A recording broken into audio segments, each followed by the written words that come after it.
Welcome to the Retro Gamer 365, where we are gaming every day. Today we are looking at Super Boss Monster. And if you've never heard of Boss Monster, it is an absolutely amazing card game that came out about 10 years ago now.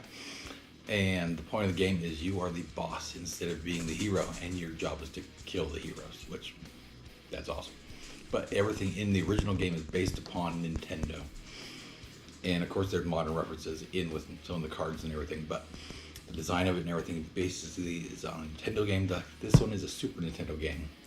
And the expansions for the first one are based upon Game Boy games, which all the boxes look like the Game Boy Advance, Game Boy Color, original Game Boy game boxes. It's pretty amazing. But this one, Super Boss Monster, says it is to play the next evolution board game that's captured the hearts of board gamers for over a decade. In this dungeon building card game, you'll draft rooms and spells, slay heroes, and sabotage opponents in the pursuit of being the best boss monster in the land. And so this one, it actually has landmarks in it, and it says you can upgrade your dungeon rooms with new +1 counters. I don't know what that means. We'll find out. I already opened the plastic because I was excited about it. And then I went, oh wait, I need to wait. So, opening it for the first time, here is the rule book. This is actually a pretty hefty rule book. It's very similar to the original one, but it is bigger, as you may expect. And yeah, interesting thing with this one is that it has a solo mode, and it talks about it right here on this page, and has the rules for it. I would be very interested in seeing how that works. But the fact that you get to attack the town, that just sounds awesome. I want to do that. Kill people in town. Great choice. And so with Boss Monster, it is a 4-player game. This one I believe is 4 players also, yeah. But there's expansions that'll let you add more players. And so if you want to add more players, go and do that. Super Boss Monster accessories. Just dropped it. Ooh, pretty handy. So it shows how you lay out stuff. That's all fun. But it has a nice box that you can get it set up. And it's called the Big Box. And it has over 1,000 cards all sleeved, all of your tokens, and has an extension board for a 5 and 6 player mode. That's nice. So this one has lots of tokens. There aren't any tokens in the first one. But it does have one of the expansion icons here. This one has to do with the aliens, and that's an expansion from the first one. And so you have Onks, which you use for magic, sword for fighting against fighters, magic spellbook for against the mages, and a loot bag for our thieves. And I have no idea what these 4 are, but I'm sure they're useful for something. But these are nice. They're pretty normal punches. Cardboard's pretty thick, nice resilient. Don't get them wet though. But here is the board for solo mode. And so it has solo mode going across it. And obviously you have a temple, stadium, library, and a hideout. Ooh, and a tavern. Those are all good choices. Sound very much like a normal RPG for Nintendo or Super Nintendo. And the graphics on here are pretty amazing. It's just like you would expect from Super Nintendo, which is what I love. 16-bit graphics are amazing. And so then it has this nice insert, and it's plastic. Go check, see if there's anything under it, which I don't think so. Nope. Nothing under there, but that's what I expect. And it looks like the different tokens fit into certain slots up here. And that's always interesting. It has one that looks like a crown right here. But you also have these ones. These are probably what go in there actually. And yep, they do. Little players it looks like. And it's a little person, and yep, he fits right in there. That's handy. And it has a special bacon bit. Don't need it. And a crown. And these are made of wood. Wood's very resilient. Not entirely waterproof though. Don't get these wet. But they're very snazzy. And yeah, it looks like all 4 of them will fit in here very nicely. I'm not sure they'll stay in here necessarily when you move it around if you have it stored vertically, but with the game board in here, I'm pretty sure it will.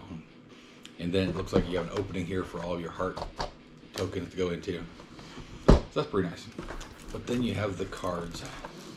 And so there's normally 2 different decks of cards they're running with on Boss Monster.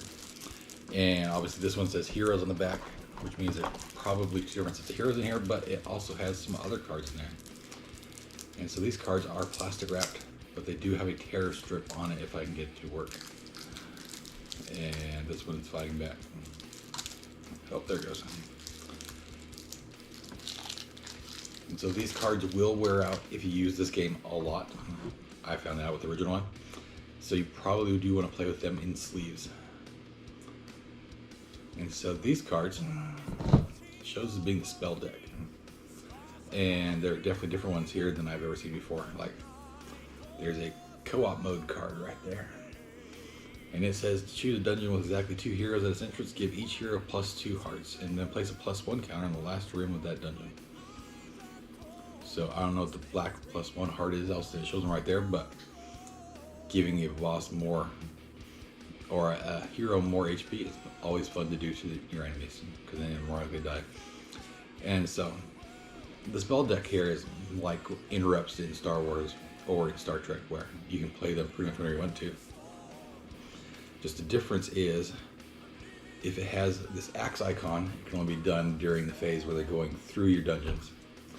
And if it has a build icon, which is this little hammer, if I can find one, well, this one has both of them, it has the hammer and the axe, that can be done during your build phase, which is where you're adding more heroes, or not heroes, where you're adding rooms to your dungeon.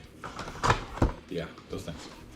And then we have some heroes here, and I'm sure these heroes are going to be drastically different than the original ones, but there are different types. And so these are 1 rupee heroes. Shows my 1 rupee here in the back. And then there's 2 ones, which are the epic heroes. And so obviously this one has 4 HP down here in the lower left corner. Very weak, easy to kill. But these heroes go to, like here's an 11. 11s are much harder to kill, and you can't kill them at the beginning of the game. You can't kill them until much later, but oh my goodness. This guy has 20. And so obviously there has to be a way you can get killed, because that's how everything works this way. And so if they make it through your dungeon, then you take 2 damage from an epic hero. You take 1 from a regular one. We have to do 20 damage to them to kill them. And that'll be covered in just a moment when we look over here at the rooms and the bosses. And so this one obviously wrapped the same way, if I can get it open.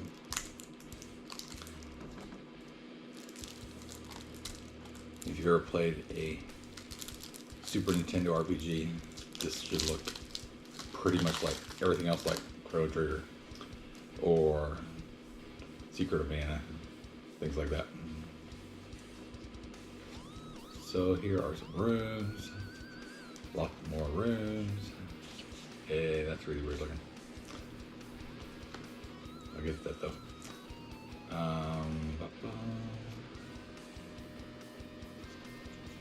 Okay, so here are all the bosses.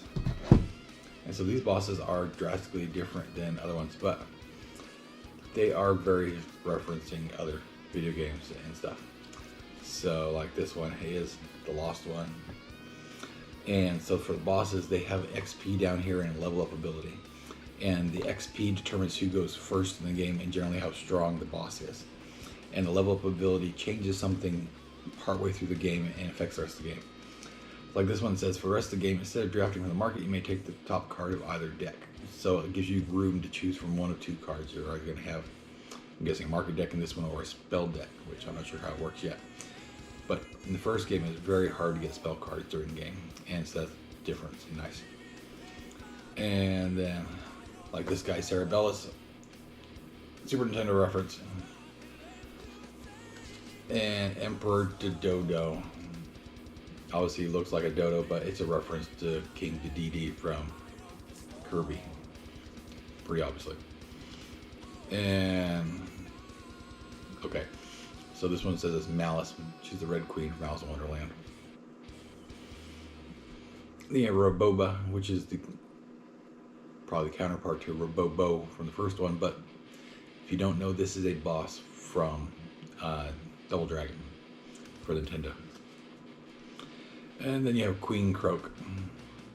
Looks vaguely like a certain person in a Zelda game, like Twilight Princess. And then you have Pluto, You could be referencing lots of things. So he's an underworld bureaucrat. And you have Arcadius, which is a definite reference to one of the dragons in World of Warcraft. Chaos Pomelo. Looks like a reference to lots of things. Shadow Fool. Looks like a lot of different things, obviously, but could easily be Link's shadow counterpart from 64 over a time. Twilight Princess, a few other ones. And then you have Porcus Doom. Obviously a reference to Ganon from Legend of Zelda, but all of these guys are much different than the original ones. But then you have rooms, and so in your rooms, you have, like this is a monster room. It says monster top, shows icon up at the top left corner. And this one gives 2 Onks. And so if you have a priest in town, you have all the Onks, or the highest number of Onks, you call them to you. Whereas this one is a trap room. And so the summoning circle also has an Onk on it down here in the lower right. But it does 2 damage based upon the heart down here. So when the hero enters this room, they'll take 2 damage. And that's always nice. But you have advanced rooms. If I can find one through here. Hey, that's fine. Here's a TARDIS. But you have advanced rooms like this one. And so this is the Count's Hall. And so this one you can play down on top of your regular trap room. No, monster room, sorry. And this monster room has to be played on one that has an Onk on it already. You can't play it on one that does not have an Onk. And that's kind of a frustrating rule, but that's the rule. But the advanced rooms always do something special and generally are a lot more helpful. And so, overall, this game looks like it'll be amazing. The first one is probably my favorite board game to have come out in the last 20 years. And this one looks like it should be even better than that one. I mean, it has the cards already say that there's going to be expansions. I look forward to seeing what the expansions will be when they come out over the next few years. And hopefully we'll get back to showing some of those when they come out. And so overall, I'd say this game is a 10 out of 10. Obviously I haven't played it yet, but it is sturdy, it is strong, it's made well.